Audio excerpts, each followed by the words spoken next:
We're going to be harvesting around 300 pounds of food today from our homestead garden. Canning and preserving season is in full swing.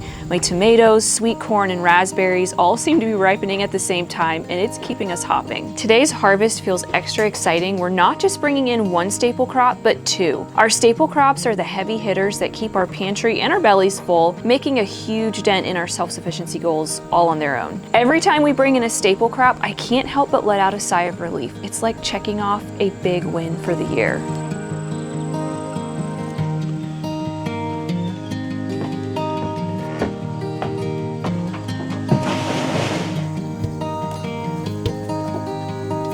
It is now officially full-blown tomato season. It's taken quite a long time for my tomatoes to ripen this year, and I have heard from a lot of other gardeners that it's been the same for them.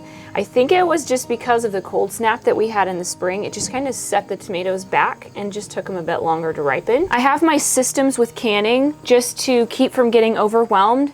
I'm not the kind of person who likes to be canning small batches of things all the time. I would rather can big batches of things like once or twice a week and just like get a whole bunch done in one day. What I do for my tomatoes, I like to pick them just a tiny bit before they're ripe, and then I lay them out here on this table. I don't like for them to be just dead ripe when they bring them in, because they tend to have more cracks and stuff like that in them. And then as they ripen, I take them inside and cut them in half and throw them into plastic jugs that you can freeze. And then I pull them out of the freezer the day before I want to can up a whole bunch of them.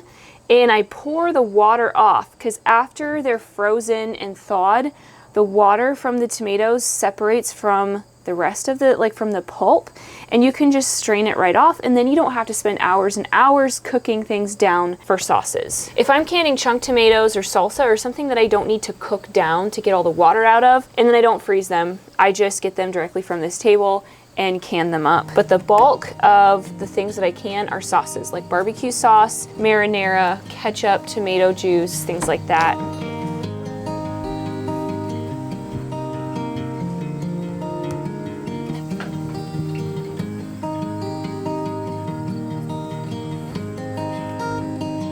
I used to lay my tomatoes out inside, like on every bare surface I could find, but they attracted so many fruit flies, and so I really recommend having them outside. They don't mind being out in the weather, like even if they get rained on a little bit, they don't mind it at all.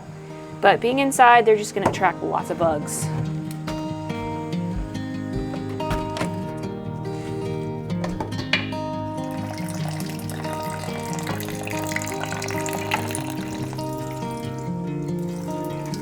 These are the jugs that we put raw milk in when we were milking.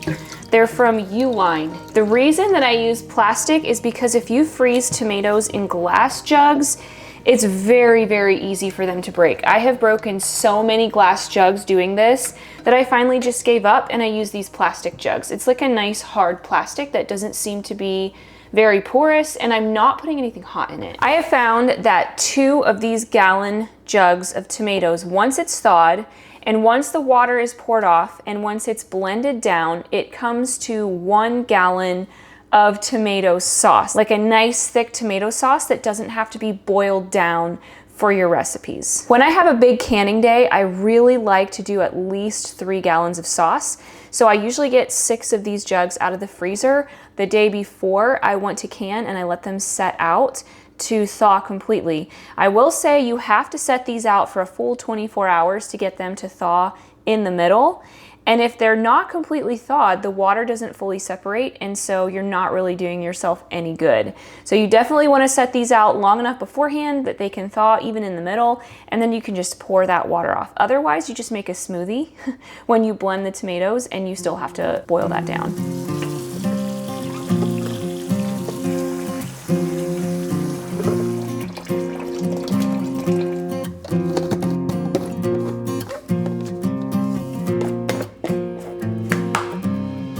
We're gonna head back out to the garden in a little bit. We've got a whole bunch more stuff to harvest, but before we go out there, I want to tell you about the sponsor of today's video, Skylight. The Skylight calendar is a tool that we're going to be using to get our family more organized as we head into the school year. This is more than just a calendar. It's got a lot of features that I'm going to show you. For the calendar itself, there are different views you can go through. You can see it by the day, you can see it by the week. For our family, we put the color as a yellow, so the kids can see when our whole family has something that we're going to be doing. I feel like that'll just make, for all of us, just make us a little more relaxed, take some of the stress out of stuff so we can see what's coming up.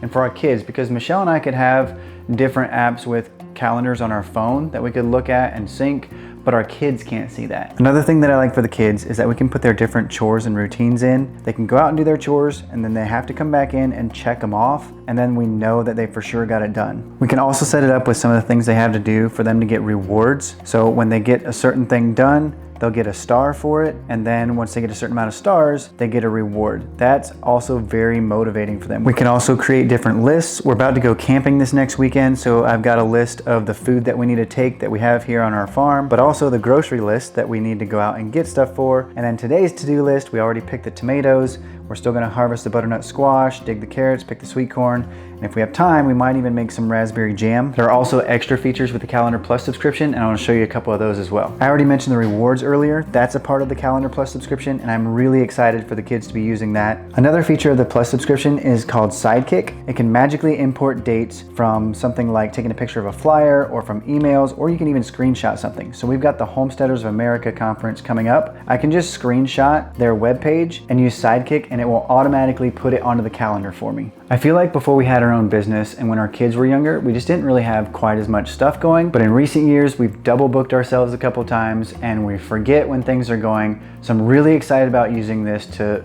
sync our calendars and make it so much easier. And to get organized for yourself in 2025 using the Skylight calendar, use our code FARMERS30 at the link in the description, or scan the QR code on the screen to get $30 off your 15-inch calendar, which is available globally.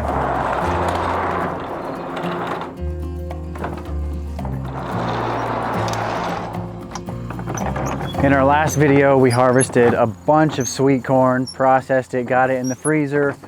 Now it's time to harvest the rest of it. I don't know if we'll actually get them processed today because we've still got a bunch of other stuff to do. It's already in the afternoon, so we might not have time to actually get it done, but we can at least get it harvested. We can put it in bags in the fridge if we need to again. At least get it out of the garden. It does not feel very nice.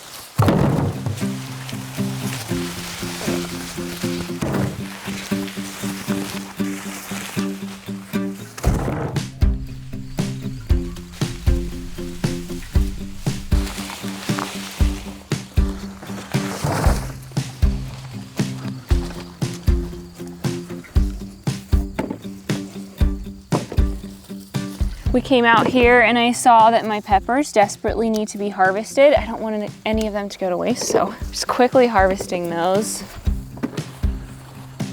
Next, we're getting to what we call one of our staple crops, butternut squash. Call them staple crops because it's like the things that we can grow a lot of, harvest, and then put in our cold cellar and not really have to do a lot with it. And it's what sustains us over the winter. So butternut squash, potatoes, sweet potatoes, carrots, things like that that we can use for a lot of different dishes and are so simple to grow and harvest and preserve.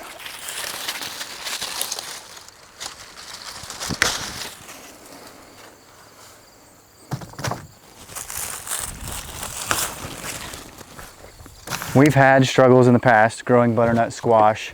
We get squash bugs really bad for anything in this family, like especially pumpkins. Some people will grow pumpkins as a staple crop. Those have not worked for us. I guess we could possibly try again, but they got squash bugs so bad. Waldham butternut squash has done the best for us. I mean, you can even see here, a lot of these leaves are dead. And if I was to point the camera down there, there's a ton of squash bugs down there killing the plants, but they stay alive long enough for us to get some ripe fruit. And so it does work for us, even if eventually they do die off.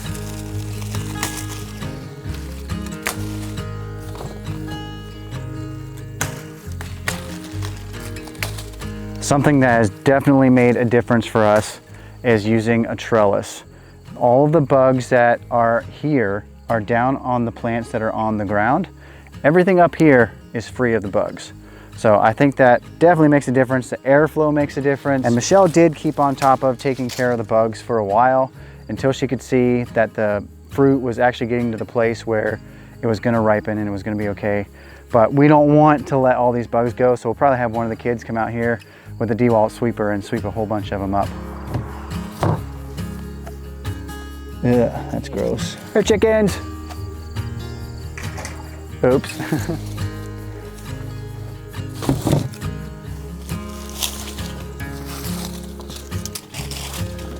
I do really like how this trellis turned out with the butternut squash, but I do think the loofahs made a nicer trellis. That was so pretty last year. And then we did try for a second trellis with something on there, but didn't really work out. So next year, maybe what we're gonna have to do is a butternut and a loofah, so we get both. That's a lot. Hey, darling, can I tell you what's been on my mind? Sick and tired of the 9 to 5 in the city life. Hey, darling, we could get out of town, see the beautiful world around, wanna see it now. Pack our bags and get in that car. Leave a little note and we'll Think I can get 'em. far. Let's get out, we can leave this city. Let's drive to the open air. Sorry. I can't not do that. I normally lay my butternuts out over on the other side, but my container garden is over there this year and I have to water it, so that won't work. Butternuts will store for a very long time if you cure them properly, and if they're stored in the right conditions. They store so well down in our cold room. Most of these are gonna store very well. This one right here has some bruises down here. This one will not store. It has like a pinprick and then a little crack in it. So this one, I'll just let it cure out here and then I'll use it up first. Curing butternuts is literally as easy as just laying them out in a one single layer for about 2 weeks or so. I like for them to get just like partial sun. You don't just want to lay them in the sun, but I like for them to have just a tiny bit of sun. Basically, the curing process just really thickens the skins. Carrots are another one of our main staple crops. They are easy to grow, especially if you have loose, rich soil, and then they're pretty easy to harvest, and then they're pretty easy to store. And Michelle is going to show you later how she stores them for like 9 months without any preserving.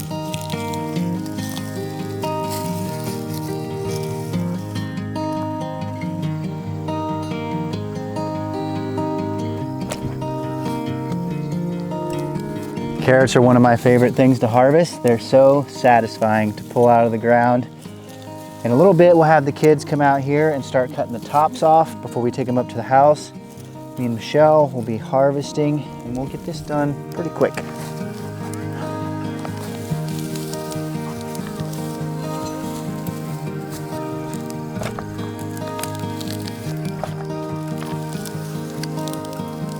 Nice big carrots.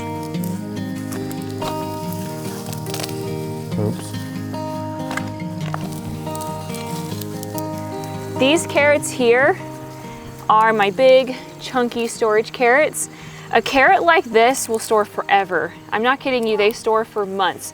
We were still eating fresh carrots from late summer that I planted in the spring. We were still eating those carrots this spring. We consider carrots to be our staple crops, and the reason for this is because I don't have to preserve them.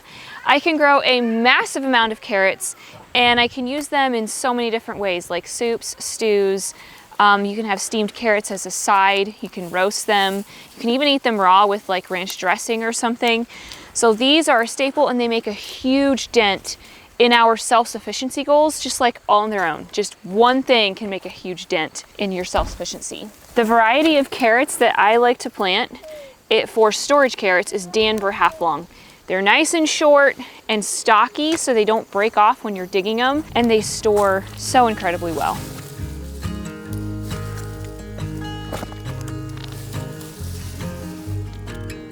The weather has cooled down quite a bit from what it was a couple weeks ago. We know we'll likely get some hot days yet before fall actually sets in, but we're really enjoying this. We've been able to work outside comfortably, we've gone hiking and gone on some other little adventures as a family. We're embracing every bit of the season we're in, but we also know that winter is coming. Carrot harvest of 2025! Winter looks different for us since we started homesteading. When I was a teenager, about the only thing that changed for me was instead of going to the skate park, I went snowboarding. Now we go through a whole lifestyle shift. Instead of rotating animals on pasture or layering deep bedding and mucking out manure, instead of making meals from whatever we can pick fresh from the garden, Michelle's meal plans get a little more structured since she's pulling root vegetables from the cold cellar. Our daily life gets more structured with homeschool, and we have to get more creative with things to do since it's usually either too cold, snowy, or muddy to do much outside. Sometimes we love it, sometimes we hate it, but there is a beauty and a groundedness that comes from living according to the seasons. At least that's what I tell myself in February when I'm getting sick of the cold, snow, and mud. Either way, it's very satisfying to harvest these carrots and store them away, knowing that we'll be eating them for months to come.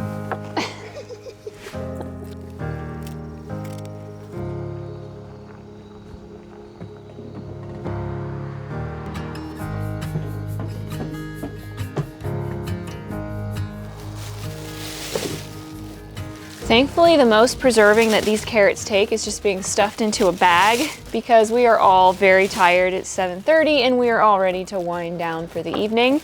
But I need to quickly get these in the fridge so that they for sure don't go limp. I really don't want these to get too warm. It's pretty chilly out here, but I just don't quite trust them to last out here for the night. The way I store my carrots is just in plastic Walmart grocery bags.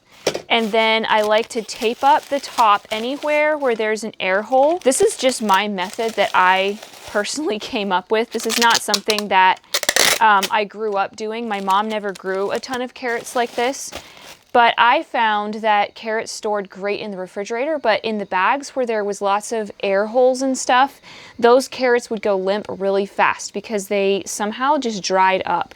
The carrots need to be inside with moisture to stay nice and crisp. So that's why I tape up my bags. I know it looks kind of weird, probably is kind of weird, but it works.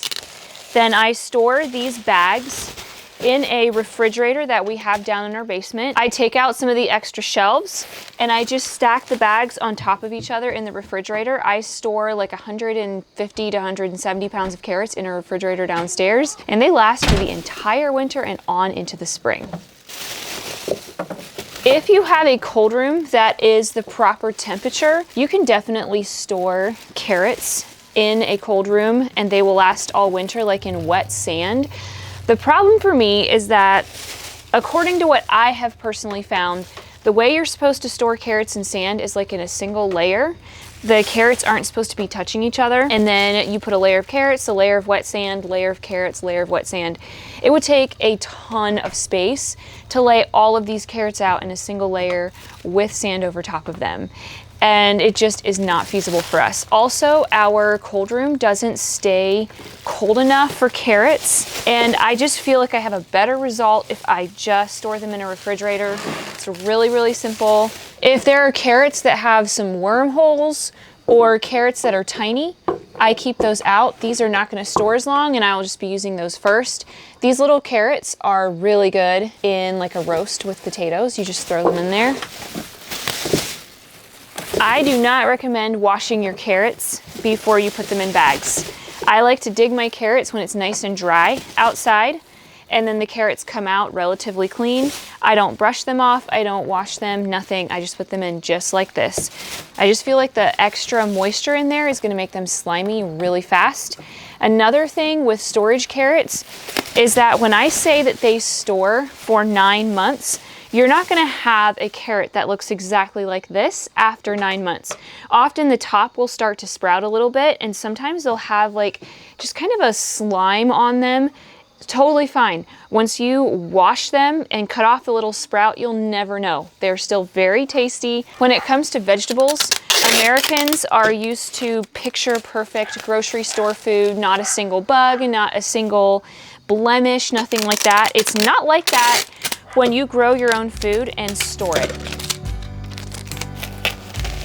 Obviously, I do not recommend eating carrots that are like moldy and slimy and rotten and smelling really bad. That's not what I'm talking about. But don't expect your carrots to be coming out of these bags in 6 months looking just brand new. Get out, we can leave this city. Let's drive to the open air. Yeah, the countryside is so pretty, with the wind blowing in your hair. We can look back someday. Baby, don't you understand that we only get one life? I wanna make it count, honey. Come on now and take my hand.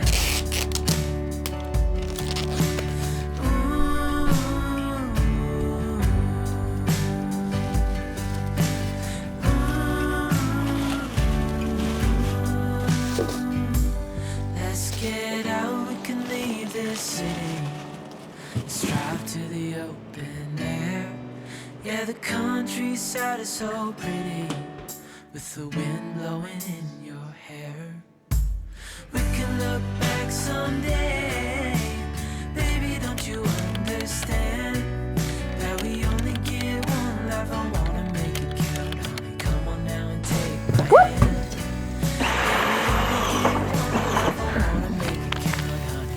Short. Take